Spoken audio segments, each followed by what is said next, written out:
अब्बा या इल्मा को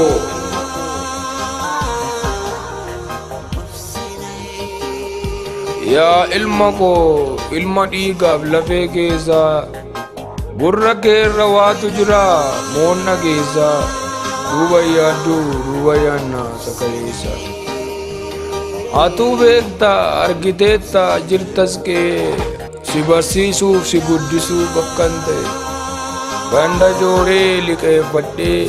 dugda fuudhee kireeffadhee qullaa deemee si tuffisee bukunca'een si guddise qorraafoon kee waxalamee cabee lafatti dabalamee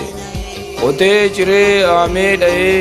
fooniin dhumee lafee ta'ee daalachaa'ee bifa fixee gaara ba'ee qaxxaalixee rakkina koon boorsitti obsaa jedhee jooree dafqa cobsaa dhiiga yaaddootiin objiisee gidirfameen si barsiise nama si gochuuf dhabee deegee naaf dhaabatta seeneege ati garuu yaa korma koo korma namaa an abbaa kee na dagatte daguu amaa hojii bultiin liqinfamtee akka kumaa fagoottafte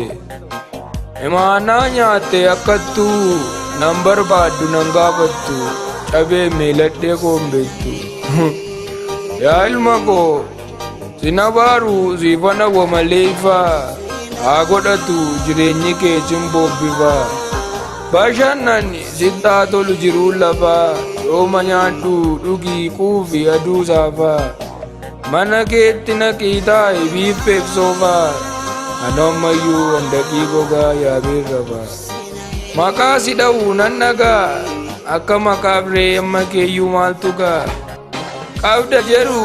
imbastarii ta'uuf deemta guddadhulma koo warra dureeyyii fuudha himataa qabeenya keen hunda caalii dhabi gitaa anoo ammayyuu sangaa gurgureen taa'uu bitaa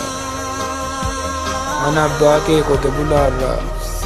ilma koo galma ga'ee na irraanfate yaa abbaa koo karakkate kanan dhawana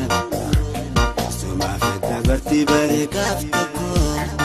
obsi yaa harmee